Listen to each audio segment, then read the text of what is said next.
Camilla and William have always shared a deeply complicated relationship. According to royal author Christopher Anderson, the Prince of Wales merely tolerates his stepmother, while Camilla has secretly always been a little afraid of William.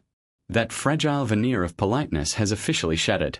Prince William has moved decisively to curtail the influence of Queen Camilla's private family within the royal inner circle, launching a silent purge that has sent shockwaves through the palace. This calculated tactical strike did not happen by accident. It all began after a highly classified, secret meeting between William and Andrew Parker Bowles, Camilla's ex-husband.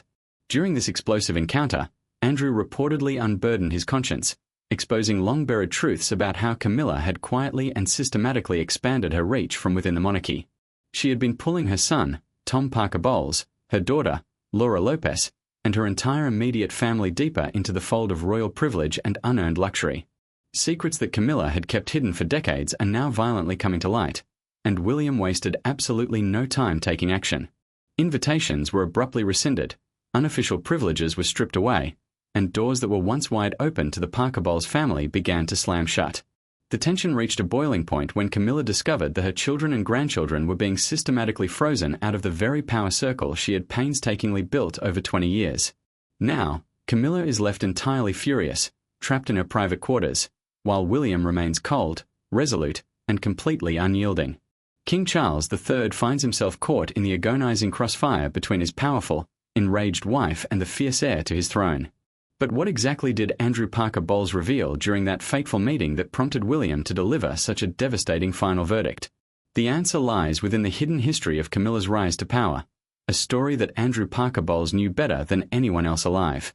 Prince William, the heir to the British throne, is a man who almost always appears before the public with a calm, impeccable, and highly controlled demeanor. He bears the immense weight of the monarchy's future prosperity on his shoulders, viewing himself as the ultimate guardian of the Windsor bloodline. When he sat across from Andrew Parker Bowles, a retired army officer who carries the distinct air of old London aristocracy, the atmosphere in the room was suffocatingly tense. Andrew had chosen silence for decades, standing respectfully at the periphery of the palace's glamour, notoriety, and endless scandals. He had maintained a strict distance from the royal family to protect his own private life and his children from the media's relentless glare. Yet, this late afternoon secret meeting was no mere social tea or polite catch-up between acquaintances. It was driven by the dangerous undercurrents shifting within the palace walls ever since the coronation of King Charles III.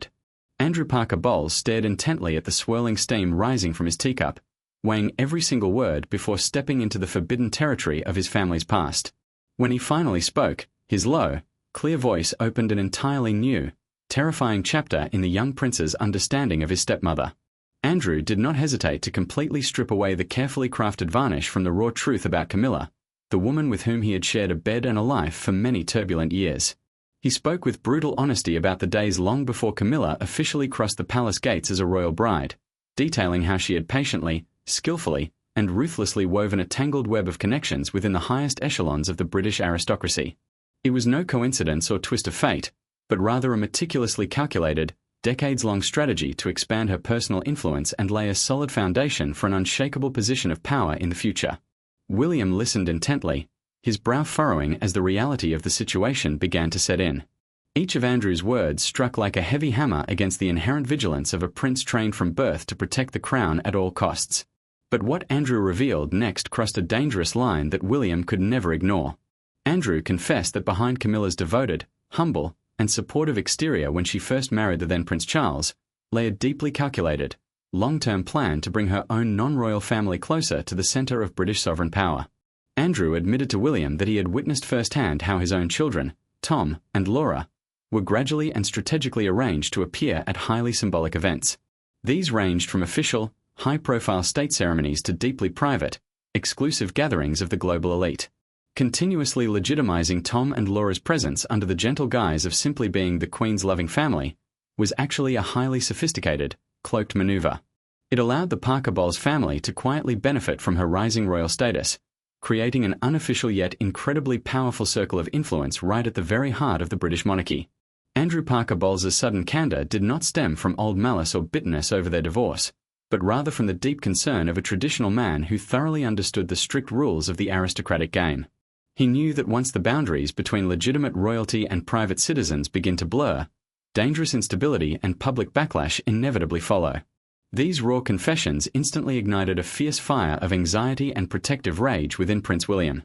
For a long time, the Prince of Wales had revered one supreme, unbreakable principle: the direct line of succession to the British crown must always remain the sole, pure core of the institution, and its sacred privileges must never be shared, diluted, or exploited by any external family branch.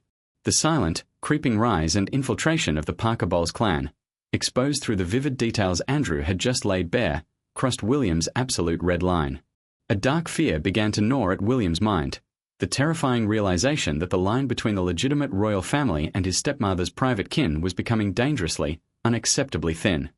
He envisioned a highly compromised future where royal privileges were quietly abused behind closed doors, and where the standing, security, and prestige of his own children, the rightful heirs to the throne, were actively compromised by a rising household power that did not carry a single drop of Windsor blood. This profound insecurity instantly hardened into a cold, unbreakable, and decisive resolve. As the historic conversation finally drew to a close and Andrew Parker Bowles departed into the evening, leaving a hauntingly quiet void in the room, William remained completely motionless in his seat. His gaze drifted slowly out the grand window, watching the creeping darkness swallow the twilight-drenched royal gardens. A covert, brutal confrontation was about to begin, and William was ready to strike. Prince William stood up, smoothing his jacket, having officially reached a permanent turning point in his relationship with the Queen. In that quiet moment, he made a definitive decision.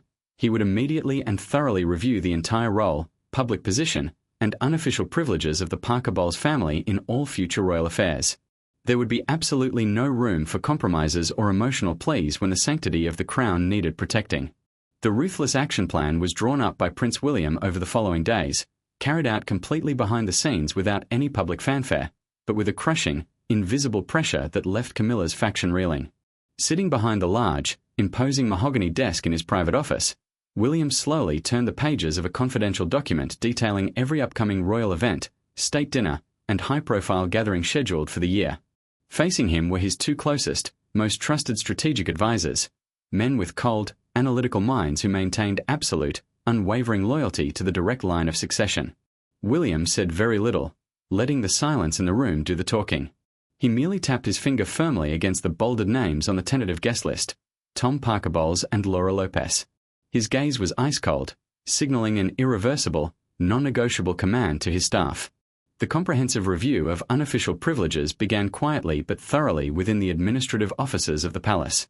William directly ordered his team to tighten regulations regarding access to restricted palace areas, re-examine security logs for the unauthorized use of royal vehicles, and permanently revoke the exceptional VIP invitations that had once been tacitly approved under the Queen's personal indulgence.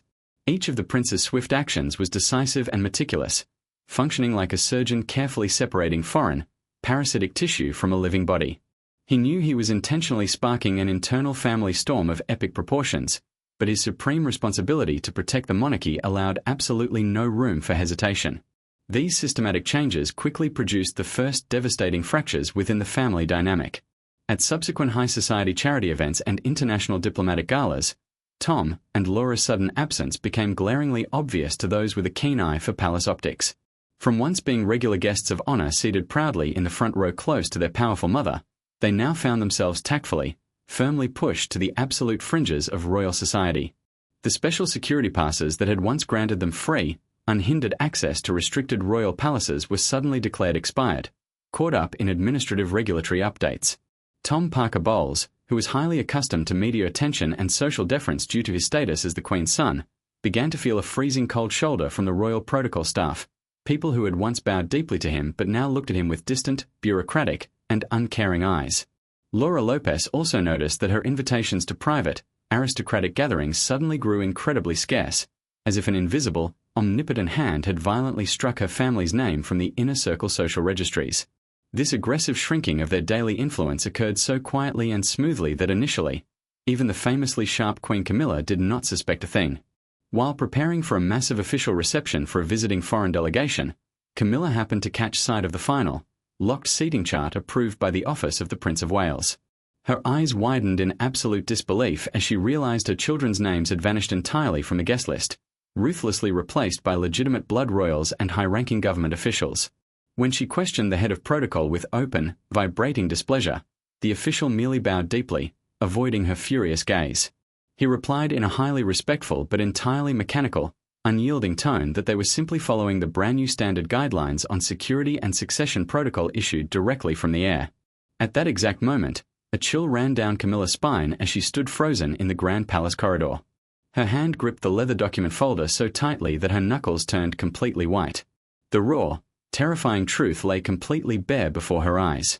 A systematic, cold-blooded campaign to purge her family's influence from the monarchy was being ruthlessly executed without her being informed, warned, or consulted in the slightest.